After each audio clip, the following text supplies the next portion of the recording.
Dear student, first video में हम लोग ने इसके इंट्रोडक्शन पार्ट को देखा। बिल ऑफ एक्सचेंज क्या होता है, क्यों बनाया जाता है bill of exchange.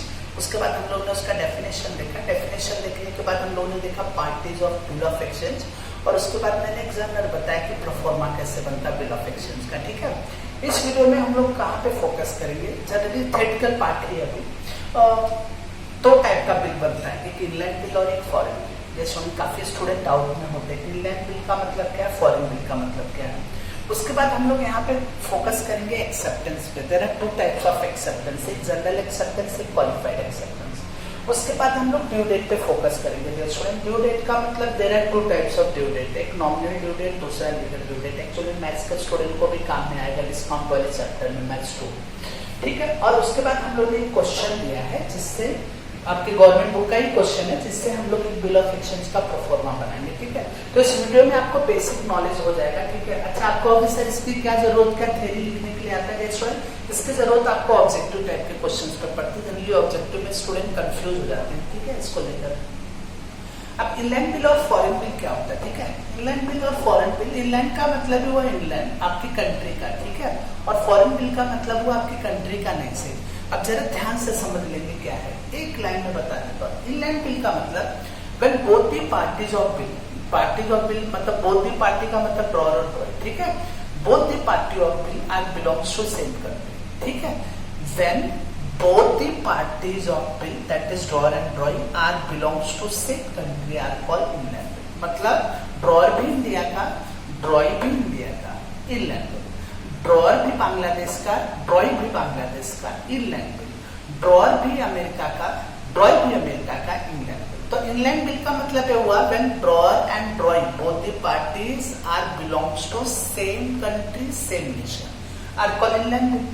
Foreign bill का मतलब क्या हुआ, फॉरेन बिल का मतलब when one party are belongs to India, another party are belongs to foreign country.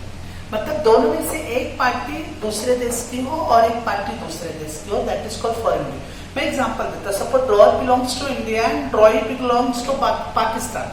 ठीक है, that is called foreign bill. या drawer belongs to India and drawee belongs to China, that is called foreign bill. या ठीक है, drawer belongs to USA America and drawee belongs to India, that is called foreign. तो if any of them का मतलब either drawer और drawee are belongs to different nation, अलग अलग देश से अगर बिलोंग्स कर रहे हैं तो they are called foreign bills. तो इनलैंड बिल और फॉरेन बिल में क्या समझा, इनलैंड बिल का मतलब दोनों के दोनों पार्टी सेम कंट्री की होने चाहिए, दे आर कॉल्ड इनलैंड। दोनों में से अगर एक भी पार्टी आइदर ड्रॉअर और ड्रॉई अगर दूसरे देश का है तो दैट इज कॉल्ड फॉरेन। अरे ठीक है, एक पार्टी इंडिया का, दूसरा पार्टी ऑस्ट्रेलिया का, फॉरेन बिल। एक पार्टी ठीक है रसिया का, दूसरा पार्टी इंडिया का, फॉरेन बिल। स्टार्ट क्लियर ना से। तो अगर दोनों पार्टी सेम कंट्री की है तो इनलैंड बिल, दोनों पार्टी अगर अलग अलग कंट्री की है तो फॉरेन बिल। ये समझ में आ गया होगा आपको। ठीक है, अब यहाँ पे आते हैं एक्सेप्टेंस। जनरली एक्सेप्ट कौन करता है बिल, ड्रॉई। ड्रॉई बिल को एक्सेप्ट करता है, ध्यान में रखिएगा डियर स्टूडेंट। जब तक वो बिल एक्सेप्ट नहीं होगा तब तक that bill is called draft. ये भी ऑब्जेक्टिव में पूछा जाता है, कैसे, before acceptance the bill is called draft. जब तक बिल एक्सेप्ट नहीं होगा, जब तक ड्रॉई उसे मंजूर नहीं करेगा, जब तक ड्रॉई उस पे एक्सेप्टेंस नहीं लिखेगा, जब तक ड्रॉई उस पे साइन नहीं करेगा, तब तक वो बिल को बिल नहीं कहेंगे, तब तक वो बिल कहलाएगा ड्राफ्ट। तो मैं क्या बोल रहा हूँ वो ध्यान में रखिए, before acceptance the bill is called draft. Acceptance के पहले बिल को ड्राफ्ट बोलते हैं, ध्यान में रखिएगा। ड्राफ्ट की स्पेलिंग में लिख देता हूँ, ड्राफ्ट। तो बिफोर एक्सेप्टेंस, जब तक बिल एक्सेप्ट नहीं हुआ तब तक बिल इज कॉल्ड ड्राफ्ट। अब दो टाइप का एक्सेप्टेंस होता है, जनरल एक्सेप्टेंस और एक क्वालिफाइड एक्सेप्टेंस।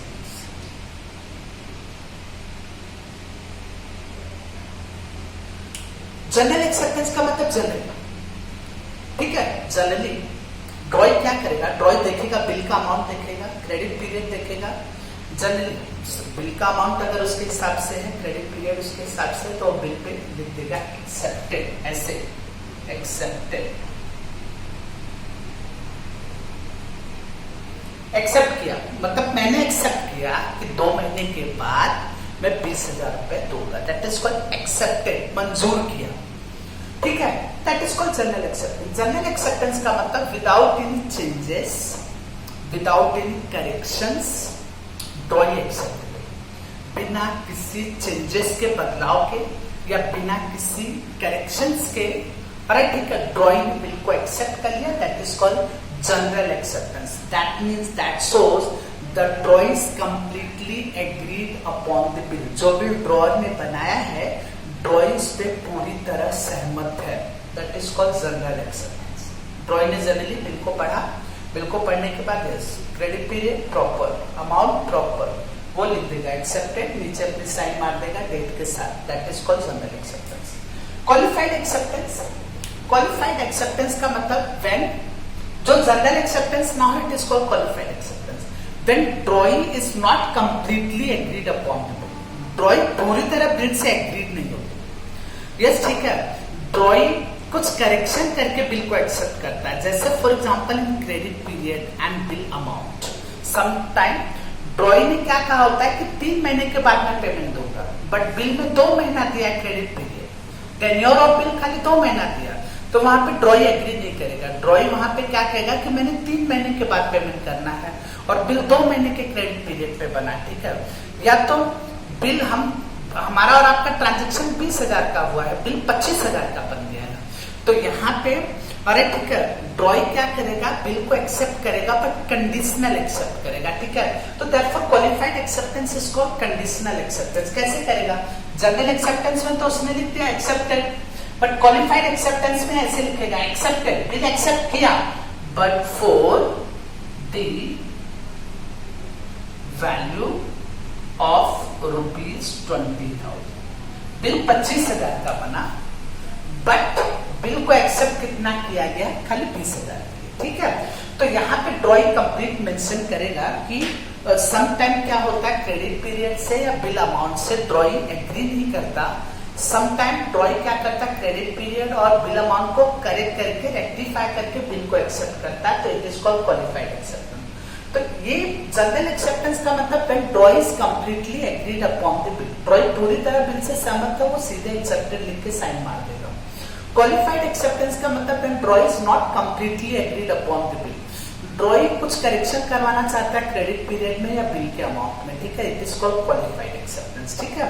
तो जनरली हमें क्वेश्चंस क्वालिफाइड एक्सेप्टेंस के आते हैं, तो आपको क्लियर लिखना होता है बिल कितने का है 25,000, बट ड्रॉइंग ने एक्सेप्ट कितना किया, ₹420,000 ओनली। ड्रॉइंग ने एक्सेप्ट किया, बिल में एक्सेप्ट करता हूँ, 2 महीने के बाद मैं पेमेंट करूंगा, बट नॉट 25,000, मैं खाली 20,000 का पेमेंट करूंगा, it is called qualified acceptance. तो there are 2 types of acceptance, general, qualified, 2 चीज लिख सकते हो, it is an unconditional, it is conditional, ठीक है। जनरल एक्सेप्टेंस जनरली एक्सेप्ट कर लिया, क्वालिफाइड एक्सेप्टेंस करेक्शन के बाद एक्सेप्ट किया, ठीक है, that is called qualified acceptance. Due date पे आते हैं student, this is very important topic. Due date पे काफी स्टूडेंट कंफ्यूज होते हैं, ड्यू डेट पे हम लोग आते हैं, तो ड्यू डेट पे ठीक है, ये मैथ्स में भी आपको काम आता है। मैथ्स 2 का जो पहला ही चैप्टर है डिस्काउंट कमीशन ऑन ब्रोकरेज, उसमें डिस्काउंट में आपको दिया है बैंकर्स डिस्काउंट, बैंकर्स गेन, वहां पे स्टूडेंट कंफ्यूज होते हैं। मैं पहले आपको बता दूं, जब तक आप बिल ऑफ एक्सचेंज का चैप्टर ना पढ़े तब तक आपको वो डिस्काउंट वाला टॉपिक समझ में नहीं आएगा। तो ड्यू डेट कैसे समझते हैं, ठीक है। ड्यू डेट में एक नॉमिनल ड्यू डेट हुआ, nominal due date and one is legal due date. Nominal and legal का मतलब क्या हुआ, सपोज बिल बन गया 5th Feb for 2 months, bill बना 5 फरवरी को फॉर 2 months, तो 5 फरवरी के बाद 2 महीना कभी आएगा, 2 महीना 5 फरवरी से 5 मार्च 1 month, 5 मार्च से 5 अप्रैल 2 month, तो 5 अप्रैल को ही 5 4, तो it is called nominal due date. तो when credit period is add to date of bill, जब क्रेडिट पीरियड को आप डेट ऑफ बिल में ऐड करते हो तो जो डेट मिलता है that is called nominal due date. But bill become legally due, अरे ठीक है, आफ्टर एडिंग 3 ग्रेस डेज, लेकिन बिल लीगली ड्यू कब होगा, आपका क्रेडिट पीरियड आप कहोगे सर 2 महीने का टाइम दिया था, 2 महीना 5 अप्रैल को खत्म हो गया, अब मैं जाके पेमेंट ले लो पेमेंट, बट ठीक है लीगल ड्यू डेट कब आएगा? 3 दिन के बाद। 3 दिन के बाद का मतलब yes, as per the negotiable instrument है, तो वहां पे 3 ग्रेस डेट का प्रोविजन है कि 3 दिन का मोहलत आपको और देना है।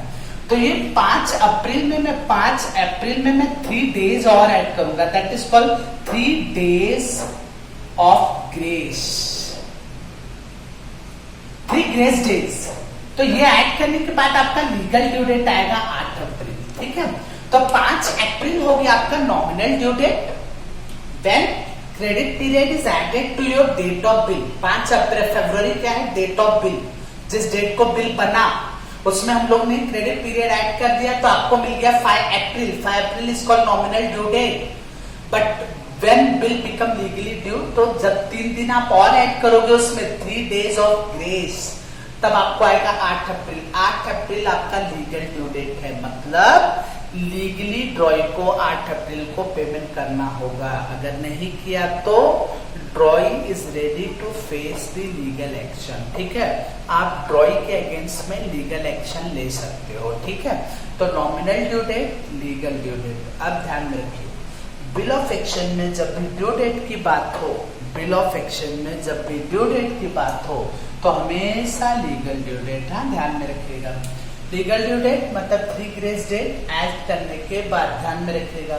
तो जब भी बिल ऑफ एक्शन में ये बात हो ड्यू डेट, तो ड्यू डेट का मतलब not a nominal due date, not a nominal due date, it is always legal due date, ठीक है।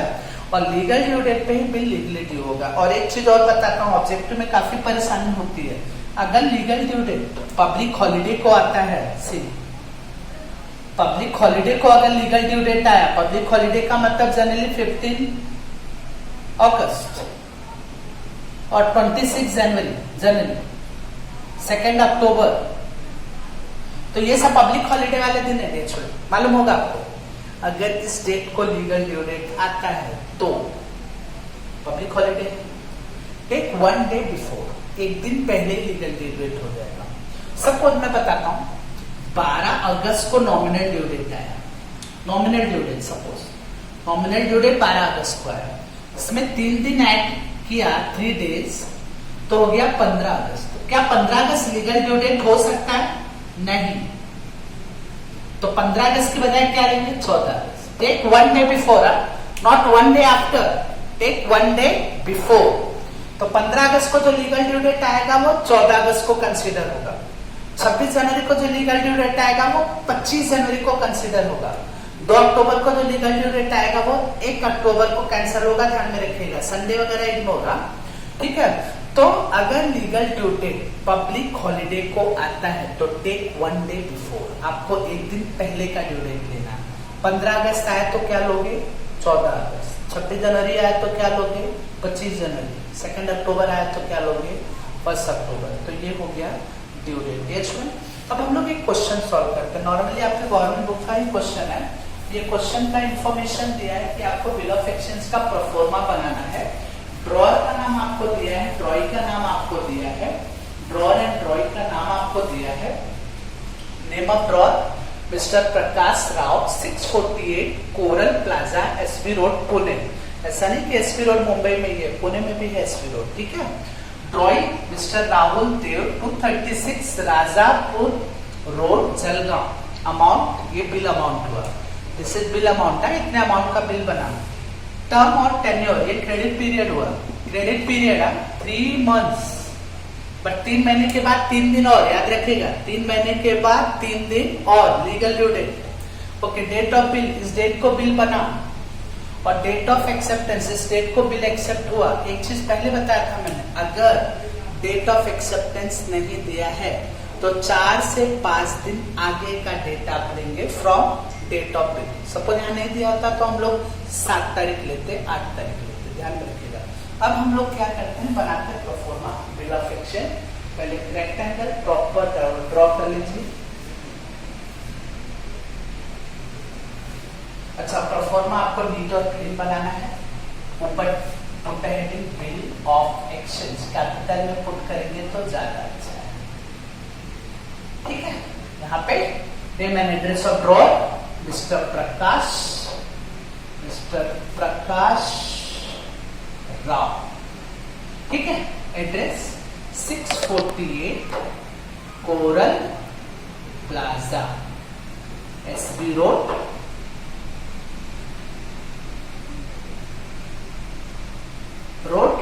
पुल। ये हो गया name and address of drawer. अब इसके नीचे आएगा डेट ऑफ बिल, तो डेट ऑफ बिल इधर है 3rd June 2009। तो ये हो गया name and address of drawer. अब यहां पे लगेगा स्टैम्प, STAMP। ये स्टैम्प कौन लगाएगा? कोर्ट में लगेगा। कौन लगाएगा? नोटरी पब्लिक लगाएगा।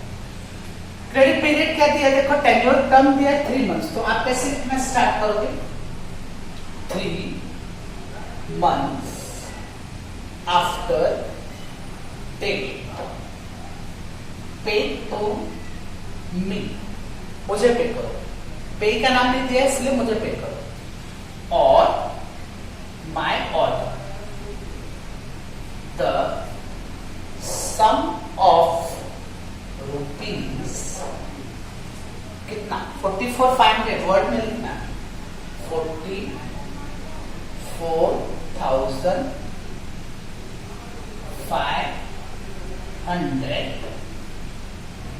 only। किस लिए?